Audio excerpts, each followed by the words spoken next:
waxaa maanta xarunta wasaaradda arrimaha dibadda iyo iskaashiga caalamiga ah ka dhacday xalfadii xil wareejinta wasiirka iyo wasiir ku-xigeenka wasaaradda arrimaha dibadda iyo iskaashiga caalamiga ee Somaliland oo uu la wareegayay wasiirka cusub ee wasaaradda Cabdiraxmaan Daahir Aadan halka xilka ku wareejinayeen wasiirkii hore ee wasaaradda Dr. Ciise Kayd iyo sidoo kale wasiir ku-xigeen Rooda Jaamac waxaana xilfadda xil wareejinta ka soo qayb galay mudanayaal ka tirsan golaha deegaanka ee Boorama wasiirro hore safiirada Somaliland ee wadamada caalamka Marwaadna Aadan iyo marti sharaf kale wareyntii waxa halkaasi ka hadlay agaasimaha guud ee wasaaradda arrimaha dibadda Axmed Abukar waxaanu yiri wasiirkeenii hore wasaaradda wasiir Ciise Kayd Maxamuud oo runtii aad diblomaasi weyn hawlkara shaqo badan runtii qaranka u soo qabtay magaca Somaliland meel weyn gaarsiiyay in shacabka si weyn ugu tuntaan wasiir soo dhawow wasaaradda arrimaha dibadda iyo iskaashiga caalamiga oo wasaarad ballaaran oo qiimo weyn qaranka ugu fadhida waana muraayad laga dhaxarka marka wadankeena Jamhuuriyadda Somaliland wasiirka si weyn baan insha Allah soo dhaweynaa waxaan u ballan qaadanaynaa wasiirana kula shaqeyno idinkuna xilka ugu soo duceysan waxa weyn qofka marka mas'uuliyad qaado haddaan loogu duceynin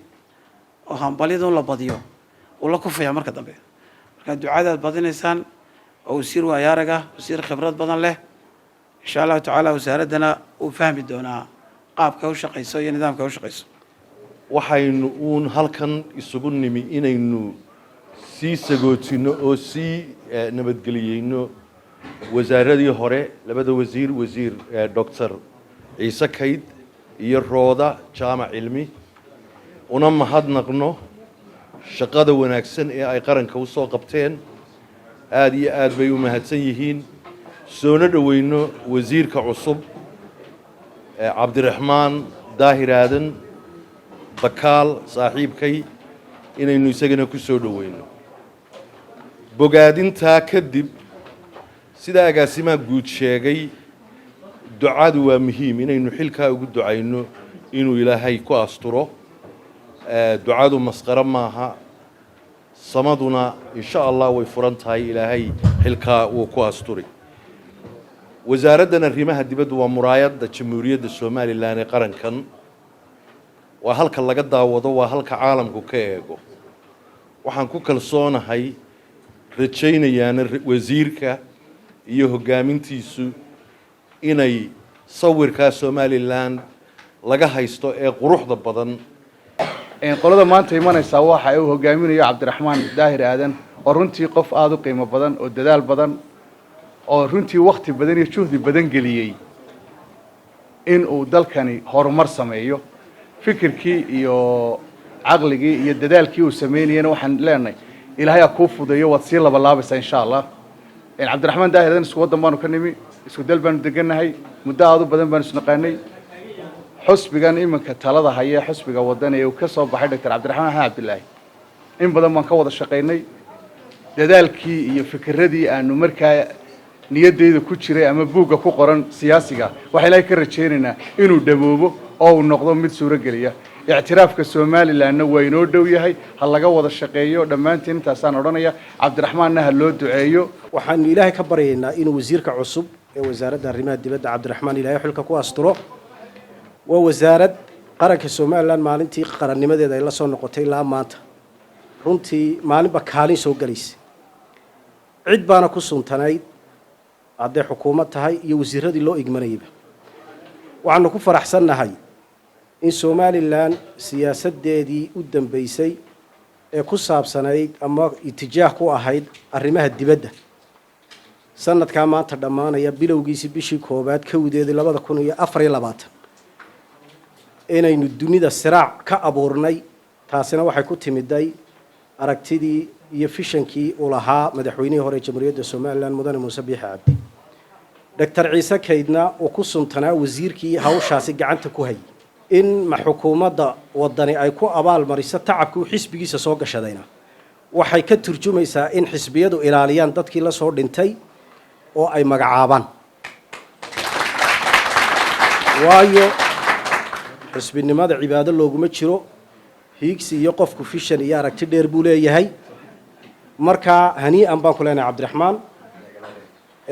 in badanna waad ka dhax qaaday علي عوري بلا أوهرت geesta kale iyaguna waxaa hadallada iska daba qaatay wasiirka hore wasaaradda Dr. Ciise Keed iyo ku-xigeenkiisa Roodo Jaamac waxaan doonayaa golaha wasiirada iyo cid kasta xukuumadda imika xilka lagala wareegay la shaqeynaysay sida wanaagsan ee shakhsiyan aniga ay soo dhaweeyeen ee wada shaqeynta fiican nooga dhaxaysay inaan uga wada mahad celiyo wasiiradan waxaan ku faraxsanahay inaanu doonayno qarankeena meel fiican gaarsiino aanu si fiican habeen maalin ugu hargarbaxday qaranka Soomaaliland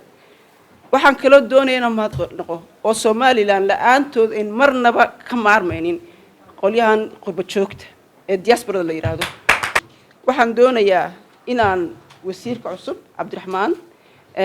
iyo madaxweynaheena imika xilka la wareegay Cabdiraxmaan isagana inaan idin duceeyo inuu Ilaahay xilka inoo fududeeyo siyaasadda arrimaha dibaddu ma laha mucaarad maxaafid ma laha ana ka xigiyo siyaasad aan kala duwanahay siyaasadda arrimaha dibaddu waa wax inoo wada yaala gidigeen wayna surantahay ilaa maalinteenu ka gaarayno meeshaynu tiigsanayno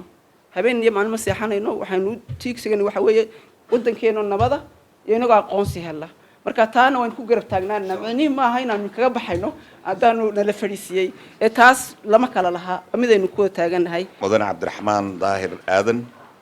wasiirka 15aad ee wasaaradda arrimaha dibadda iyo iskaashiga caalamiga ah ee Jamhuuriyadda Soomaaliland mudane wasiir muddada aad xilka hayso waxaan rajaynayaa insha Allah aad iyo aadna ku duceynaya mar walba aan ku garab taagdaan doona haddii aad iga baahato wax advice in lagugu asteeyo guulo ka sii waaweyn kuwan iyo xaqiijinta himilooyinka qarankeyga maanta oo aan xilka ka degayo shaqada iyo hamigeyga Jamhuuriyadda Soomaaliland waa mid mar walba taagan meel kasta oo aan socdo waxaan mar walba u ahaan doonaa u doode iyo safiir qarankan kuntiye gabagabadii aan xusuusano in shaqada diblomaasiyaddu tahay safar joogto ah waa la sii wadayaa ee aan ahayn meel loo socdo kaliya iyo sidoo kale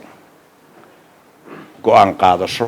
executive baan noqonaysaa go'aan qaadasho mowqif sax ah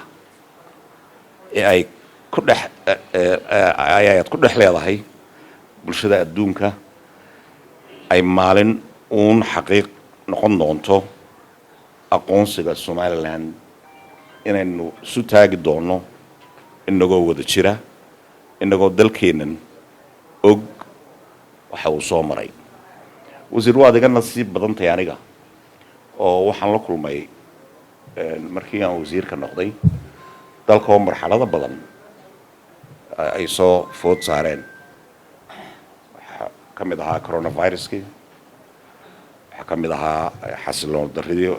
xagga ay bariga ka dhacday waxa ka mid ahaa in eedeymo fara badan oo laynoo soo jeedin jiro mar walba ahayd inaan daafacno inagu waxaan si joogtaa u qaban jiray wasiir mararka waxaasoo kale ay soo baxaan inaan isugu yeedho gabi ahaan wakiilada dibadda ee halkan jooga degan kuwa shisheeye waxaan ka dhaadhicin jiray markaa mowqifka dhabta ee Somaliland wuxuu ku fadhiyo iyo waxaanu aaminsanahay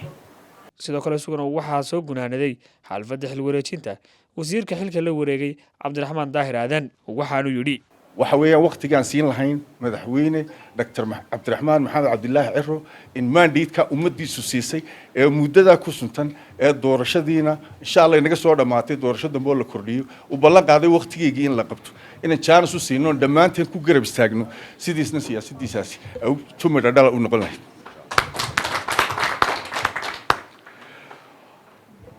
annagu waxa weeye meeshan arrinta inoo taalan waynu garanaynaa waxa weeyaan kobcinta iyo korqaadida iyo tayinta wasaaradda waa fikir aanu qabno oo aan jecelnahay inaan suurgel cid walba meel bay soo gaarsiisay halkii ay gaarsiisay inaan ka sii bilowno inaan dejino siyaasadda arrimaha dibadda inaan dejino siyaasadda arrimaha dibadda halkii intii u taalay iyo waxaan ku sii kordhin karnaba iyo xoojinta xiriirka arrimaha dibadda waxaan dhammaan u mahadnaqayaa howlwadeennada wasaaraddan